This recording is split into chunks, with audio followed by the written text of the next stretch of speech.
This episode of Fuel for the Soul is powered by ASICS. Head over to asics.com and sign up for a one ASICS account. It's completely free, and when you sign up, you will receive 10% off your first purchase. You'll also gain access to exclusive colorways on asics.com, free standard shipping, special birthday month discounts, and more.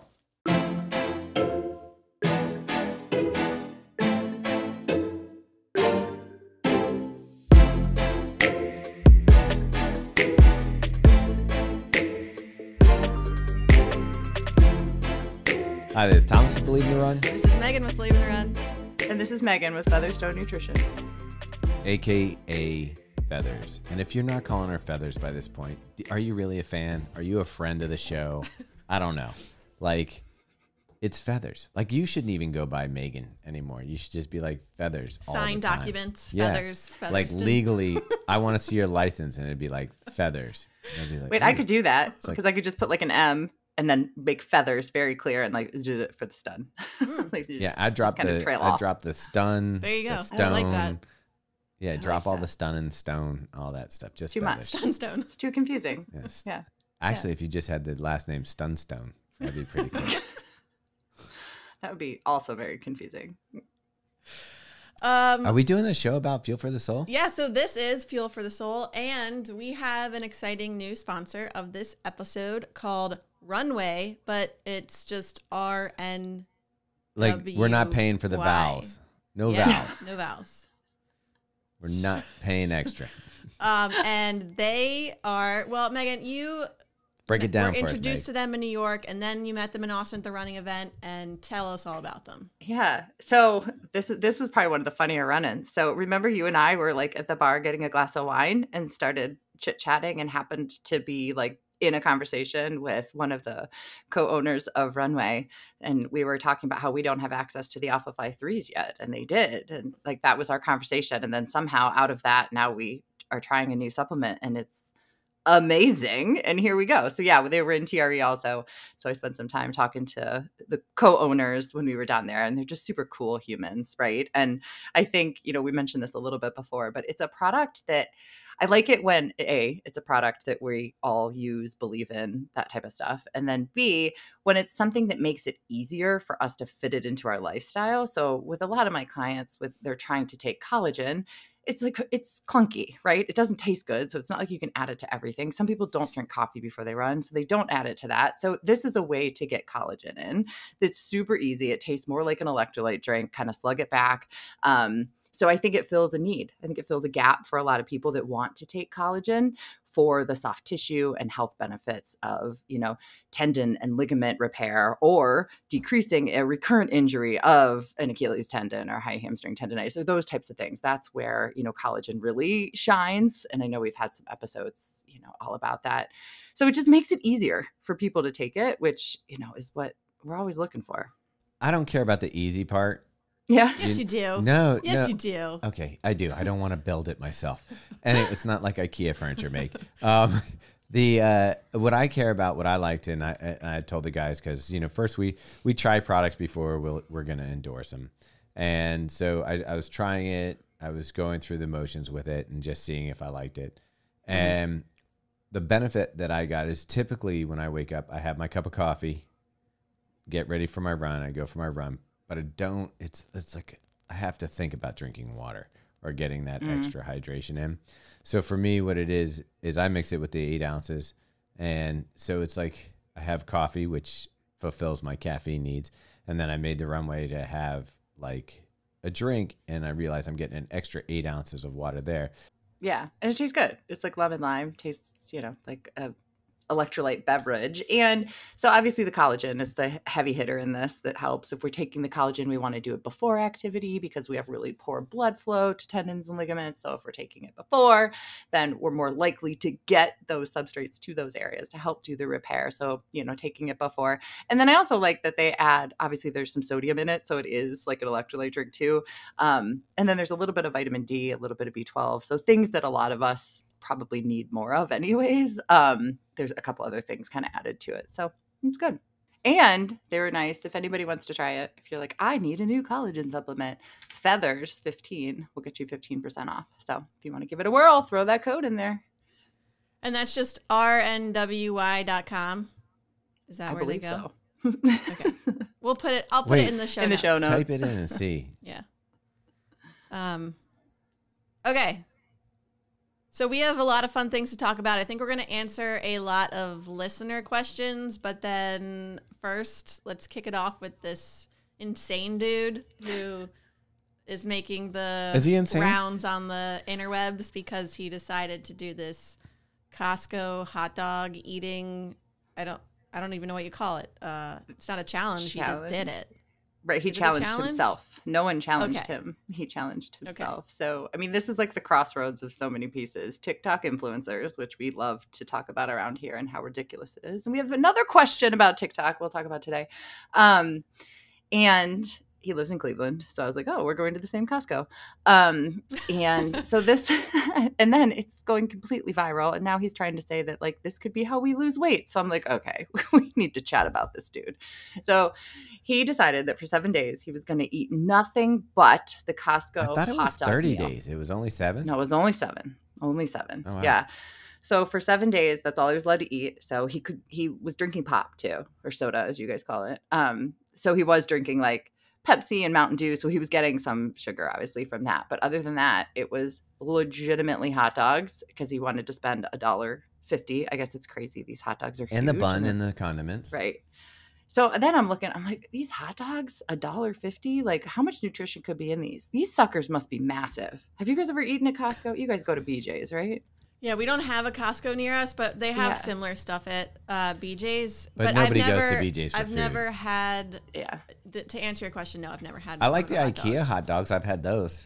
So I looked up the nutrition of one of these hot dogs. There's 570 calories, 33 grams of fat, 12 grams of saturated fat, 46 grams of carbs, and 24 grams of protein. So this has to be like a whole hoagie sandwich. Like that's a decent amount of nutrition for a hot dog. I think they're pretty decent sized hot dogs. Like people get mad. Yeah. They were talking about raising the price of them. I think they went up from Yeah. $1 to $1.50 or $1.25 to $1. I mean, when you're looking at macros, that doesn't look that bad, except for I guess that saturated fat is concerning. Right. And the I sodium agree. for a normal person, right? Oh, yeah. That's right. I didn't write that down. It was like 1,200 milligrams of sodium in one, I think. Yeah. I mean, anytime I think, aren't nitrates the thing that people get weirded out about Yeah. hot dogs? Yeah, that too. So, of course, I was like, okay, how many of these did he eat? So he ate 49 hot dogs, whatever it was, averaged out to 4 hot dogs per day. So if we do the math, that's like 2,300 calories, 132 grams of fat, 96 grams of protein, just shy of 200 grams of carbs, but he was drinking pop, so he got more carbs than that. So I was like, again, I was like, this is pretty wild, but at the same time, I'm like you said, Meg, it's not horrifically unbalanced. It's just way too high in fat.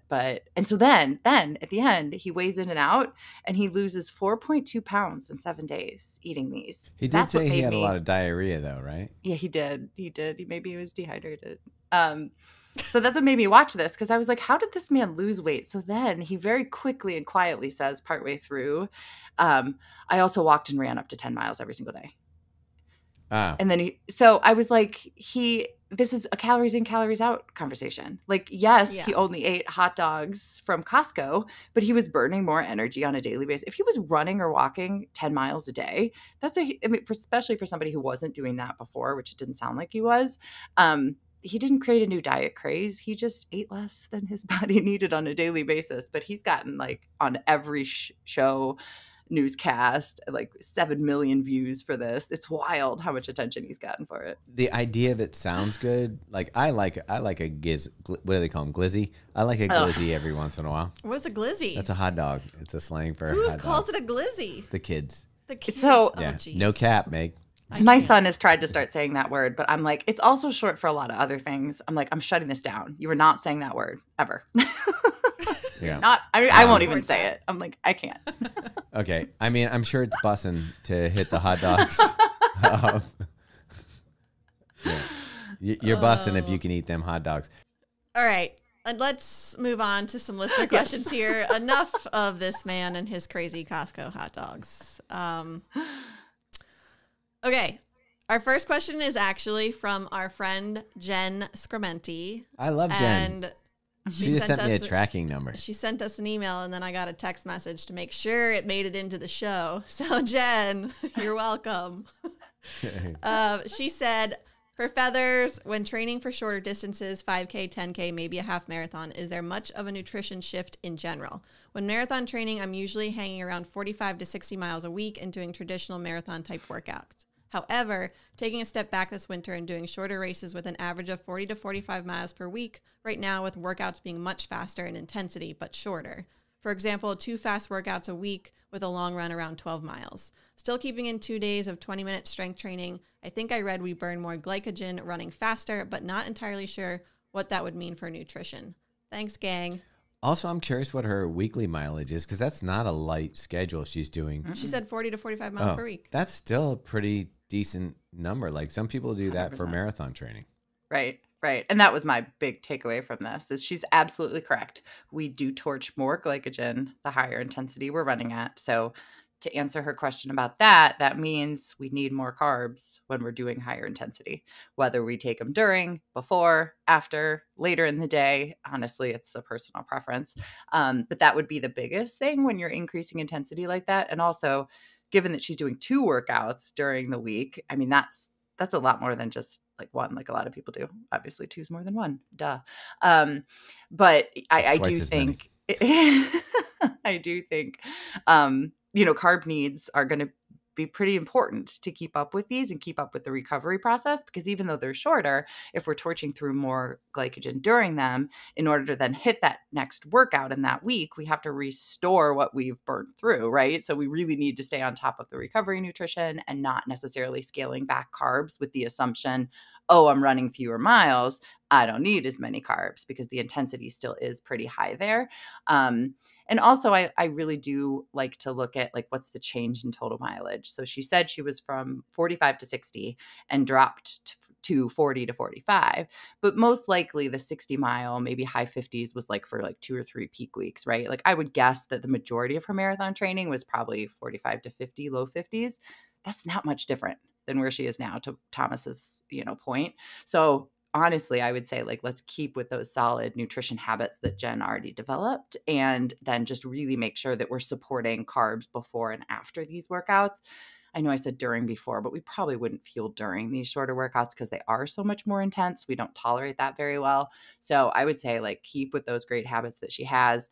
We probably don't need to scale back all that much, but I would just really hyper focus on the before and the after piece, and then just kind of notice appetite throughout the day. Like maybe we don't need a snack when we used to in like the peak of marathon training, but I don't think it'll be a huge, huge shift for her. And so if you are scaling back, like you just want to make sure it's the furthest away from your actual workout. So like, let's say you work out in the morning, like the place to maybe look at scaling back a little bit would be dinner, or like you're saying, maybe don't do the snack or something like that. Right. Absolutely. Yeah. Keep up with the nutrition before and after so we can have good performance and then recover fast so we can be ready for that second workout. So say that you're loading for a half marathon versus a marathon, you're doing the carb load right before. Mm-hmm. Same carb load? For a half marathon, I usually have people scale back to 1 day, but it depends on how long we're going to be out there too. For some people's half marathon pace, if it's over 2 hours, then there is really good research to show we should do the full shebang. We should do the full 2 or 3 day carb load. So part of it depends on how long we're going to be out there. And I know we're all covering the same distance, but the longer you're out there, the more total energy you're torching, the more glycogen you're using. Same as could be said for intensity. So there is a little bit of nuance to it all, but depends on how long we're out there for how long I recommend we carb load. All right, Jen, it doesn't sound like you have to change much. So that's the good news for you. She's not that far off of where she was for marathon training by any means. So that's what I look at a lot too. It's like, how much has our mileage changed? Like I have some people that are training for like ultras that are like 70 to 80 miles and they'll drop back to 40. That's a huge change for them, right? That's like half the mileage. But, I don't think it's going to be quite as big of a shift for her.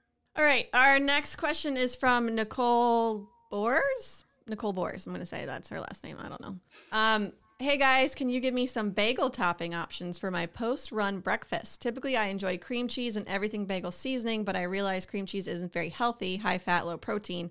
I don't like anything sweet post-run, so looking for something besides a nut butter. What are your thoughts? Thanks. I'm going to punt this to you guys. You guys are the bagel king and queen over there. What do you guys put on yours?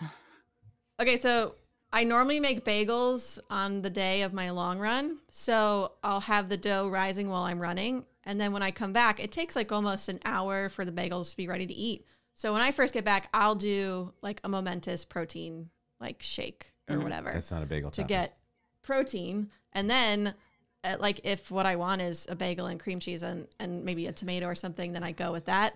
Or if I want the protein with the bagel, then I'm just doing an egg. Okay, that's great. She wants a topping for it. Everybody knows you can put an egg on a bagel. That's great. What you got? Today I did turkey.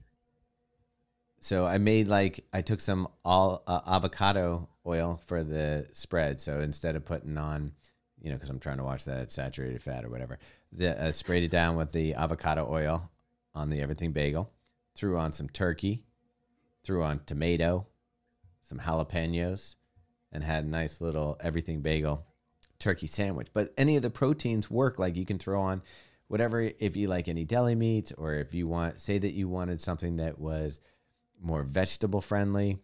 I mean, hummus is great. I love hummus on a bagel. You can do all sorts of things that are going to be great that you don't have to take a protein supplement with.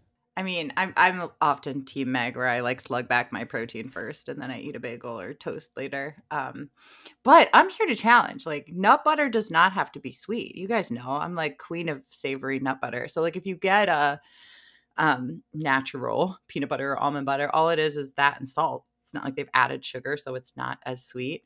And you guys know mine's sriracha, pickles, and peanut butter on an everything bagel. It is so delicious. And then if I want to add protein, I'll add an egg, and then I add those Morningstar veggie sausages too.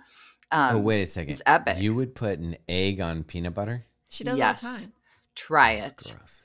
Try it. Somebody told me I would have never put peanut butter with pickles ever in my life. I thought I was being punked. I would have never put an egg with it. All of this is people being like, "Hey, Megan, you should try this." And then I'm like, "Okay, I'll try it." And I'm like, "Oh, wow, they were onto something. This is delicious."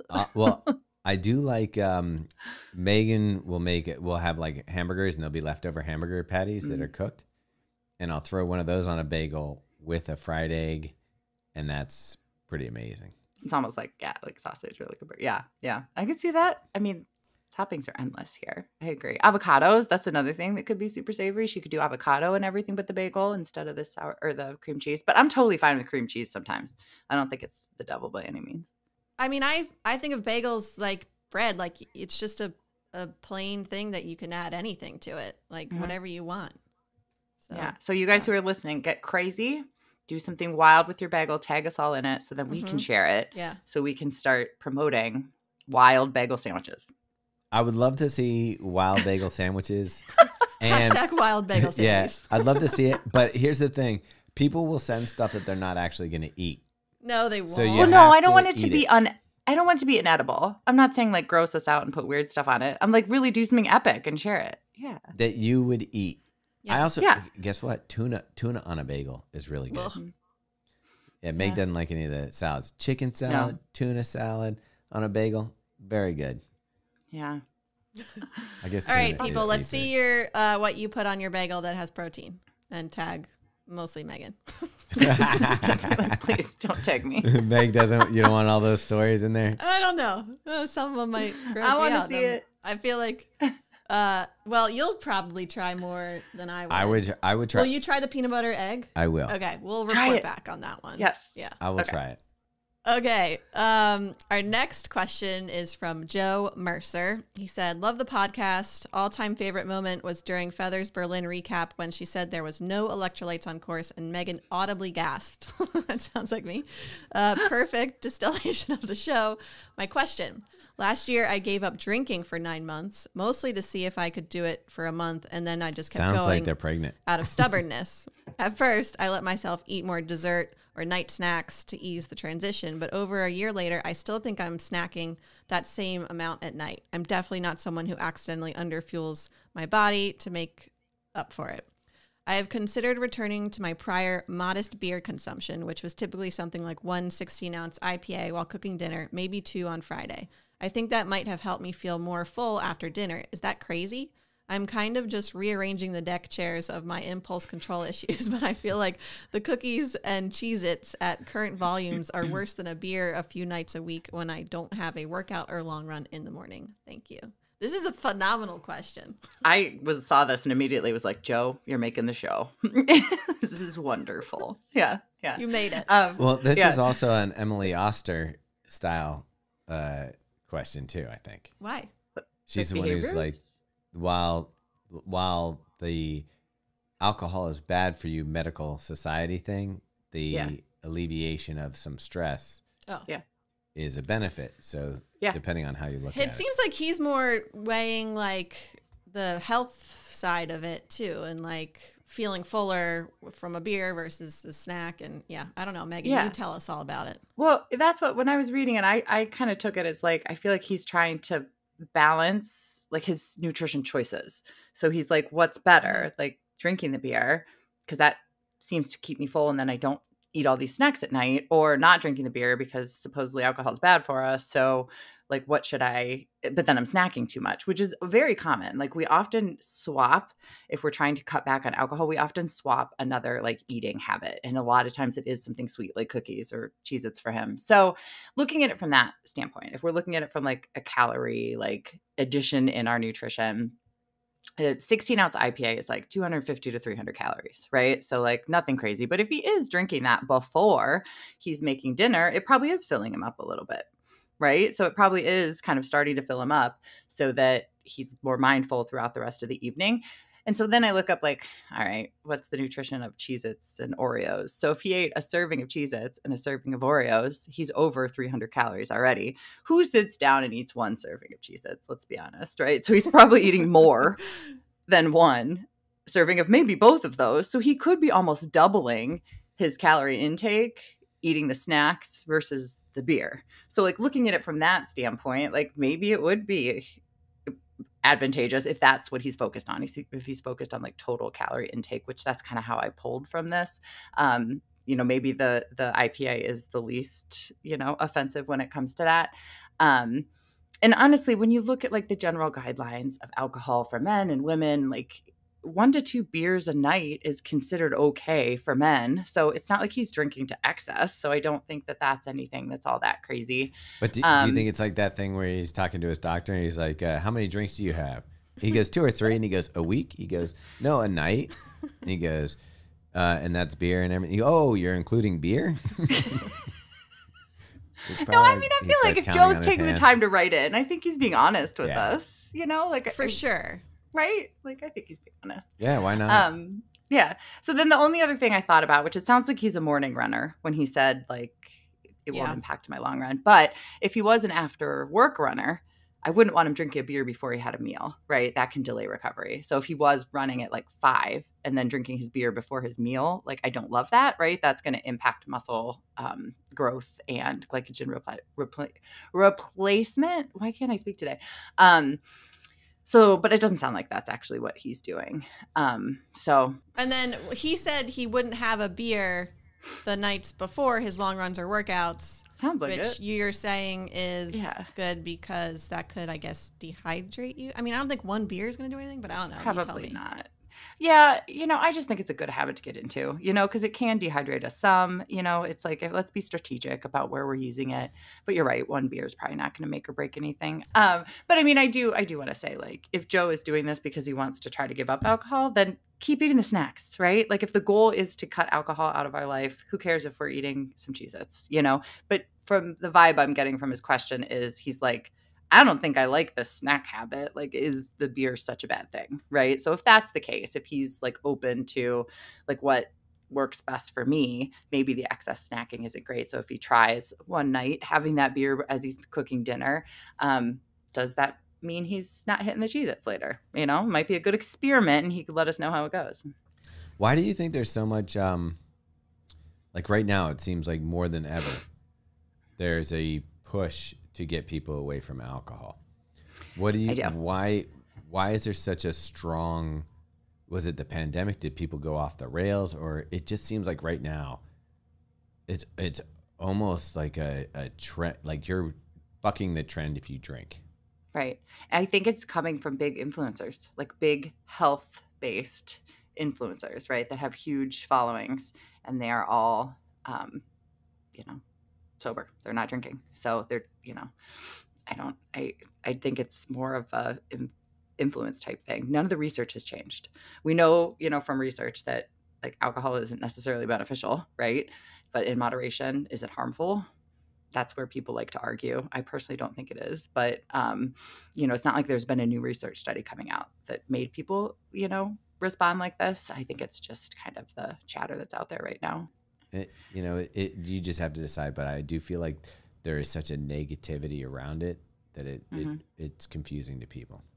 Yeah, I totally agree. Even since we started this podcast, like I remember one of our first one, we talked about alcohol. I even think even since then, I think it has changed a lot over the last year or two, Yeah. like the perceptions of alcohol in specifically the athletic community, not just the running community. But I totally agree with you. I think there's some very strong messages that are out there now. And I always feel like when things slide way too far to one side and they slide way too far to the other side, that it almost is like it's going to spring back on on people. And it'll be interesting to see how this trend continues. Right. And I mean, like you said, like this is a personal decision. Like if you're making the decision that feels best for you, then that's fine. And it's not disrupting your life or your health, as you said.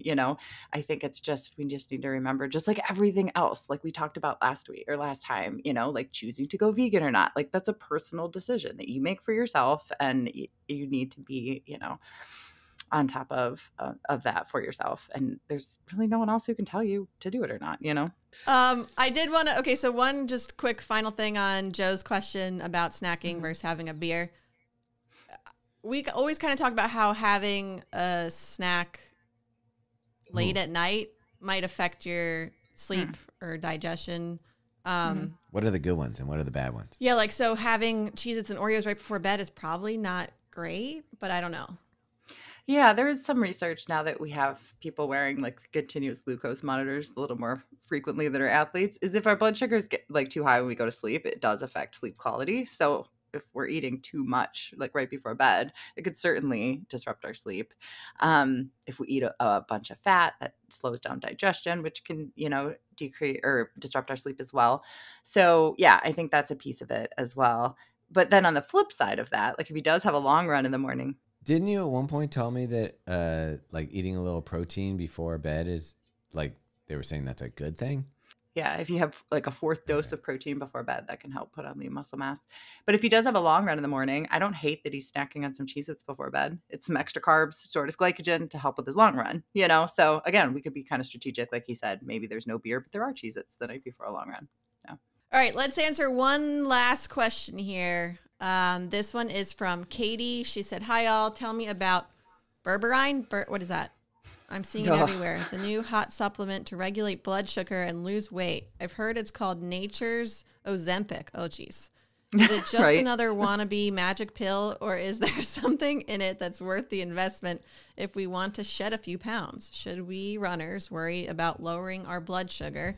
I've heard it also increases energy and improves cardiovascular health. True or snake oil? It sounds like it's like it gives you wings. Yeah, this sounds like complete BS. It's Nature's Ozempic, and it also gives you energy, and you will lose weight, and your face will clear up. Everything. You'll just be a perfect human. I'm glad Katie submitted this because I've had a lot of people reach out on Instagram about this. So I was like, all right, let's chat about this on the podcast. So the answer is no, just absolutely not. Please do not take this supplement. So if you haven't heard of Ozempic, it's an injectable weight loss medication that is now available very easily. People can get their hands on it very easily, whereas before you had to get it through a doctor, and now you still need a prescription for it. It is a prescription medication, but you can get it through Weight Watchers and through like designer weight loss clinics in your neighborhood, and like it's pretty easy to get your hands on it now. In 5 years, are we going to be seeing a lot of lawsuits, you think? I we could talk a whole podcast on Ozempic for sure, but it is concerning that it's getting in the hands of people who want to lose like some vanity pounds, especially as runners, because it decreases our appetite. So it works in our brain and it works in our satiety center. So we just don't feel super hungry. We feel fairly apathetic about eating when we're taking it. People who actually need to take it and their doctor has decided this would be very helpful for their overall health say that their food noise is gone. Like when they're very preoccupied with food, a lot of people who have like excess body weight say that they just can't stop thinking about food. They never feel full. Like it takes that away. So if we're taking that away from a runner, from an athlete that needs those cues to fuel their body enough, what we're seeing is people malnourished with excessive muscle loss. So, you know, Ozempic in itself in the running community is really touchy right now, you know, because there was actually a thread that I got pulled into in a Facebook group about it. And that's exactly what these people were asking. Like, should I take this to get to my race just weight? asking who's on Facebook anymore. Yeah. Allie Feller's Facebook group. That's the only reason I'm on there. So that's the Ozempic. So that's what we're comparing this herbal supplement to. So that is a very strong injectable medication that has very large weight loss side effects, consequences, whatever you want to say that come along with it. Yeah. So this is a very strong claim to be claiming that an herbal supplement is nature's Ozempic. So it makes me laugh because this herbal supplement, I'm like, I don't even think this has been tested for weight loss, right? It's an ancient, you know, Chinese herbal supplement that comes from a shrub that they, you know, make into any type of supplement that's not FDA regulated that we talk about all the time. And I was like, where did this even come from? And of course it came from TikTok again. Like there were some big influencers on TikTok you know, started taking this and lost all this weight. And I'm like, literally in my mind, I'm racking my brain. I'm like, I've never heard of this supplement causing weight loss. So I looked it up and sure enough, they've done some studies on it and it is for lowering blood sugar, which that doesn't cause weight loss. It just causes hypoglycemia and then lowering cholesterol. So any research that's in it is in that. It's not even in weight loss. So there are absolutely no studies to support that this would be a good idea for weight loss. And then on the flip side, there are plenty of studies that show that it has crazy interactions with a lot of common medications that people take, like medications to lower blood pressure, lower our cholesterol, certain antibiotics, cough syrup. Like there's some nasty, you know, things that we would never think about taking a supplement. And then also it causes low blood sugar. So that would be terrible for a runner, right? To have hypoglycemia. Like that's not something we want to induce to maybe lose some weight, but really the supplement isn't even shown to lose weight. So let's just shut this one down. Let's just shut these TikTokers down and not take it. And in general, just to talk about supplements again, and this includes stuff like ketone IQ and all that kind of stuff, there's not any regulation for the supplement market. Nope. So you can I could put sawdust in a pill capsule, sell it to you, tell it's going to subside your hunger because your stomach's full of sawdust.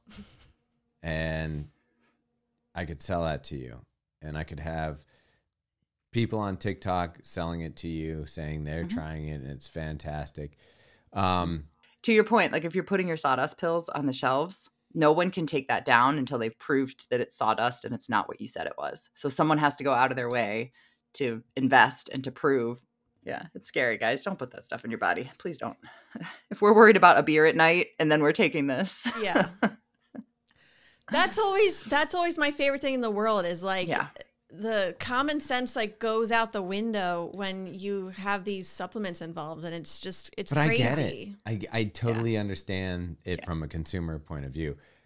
I want to believe that something that I can take is going to give me an advantage. But there's a magic pill or button or I mean, I don't know what it is about the human condition, but we're like, hey, if I could take that and it would make me feel good, let's do it. And you have done the research, so you know what's in it. But we get confused because when somebody who performs at a high level or does something at a high level says, this is a good thing to use, you're like, they must know. And maybe they don't have the nutrition licenses that Feathers has, but they must know something because look at how they perform. Yeah, the supplement world is crazy. It is. But I had never heard of Berberine, so I guess I'm also not in those algorithms yet. But, well, I had heard of it, but cool. Yeah, I had heard of it, but never for weight loss. That's why when people kept reaching out about it, I'm like, this is ridiculous. And then when we finally got a submission and I went down the TikTok rabbit hole again, I'm like, oh my goodness. Like you said, common sense, folks. Yeah, like just like pause when people are touting something is this magical. I'm like, just take a breath and think about this for 1 second. Is this even possible? Probably not. Well, I think that's why stuff like regular stuff that does work should be promoted like a supplement. Yeah, but no one wants to hear that hard work and sleep and water is going to do I'm just saying stuff you. like beans. Beans are great protein resource. Rice is a great carb. Let's do some marketing on them. Be like, I mean, how much have we performance enhanced through graham crackers? Like that's what I want to see. Right. But no one is shouting. Well, see, you graham need to crackers or giving them to you for free. You need to put a graham cracker into a pill form. Very small graham cracker. Be good to go. We need an all black graham cracker box with just the words on it, like graham. No, should we take the vowels out? The ingredient: whole wheat energy bars. Yeah, energy flats. I love it.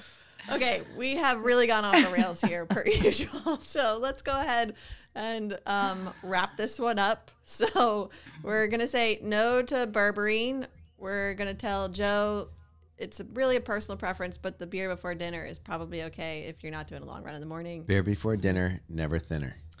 Send us your bagel toppings. We gave you a bunch of ours. And Jen Scrimenti, you don't have to change much because you haven't changed much. And you're rocking it. Just rocking it. Yeah. And we love you. Yeah. We'll see you soon. All right. That's it, people. Thanks for tuning in. All right. Peas and carrots. Bye.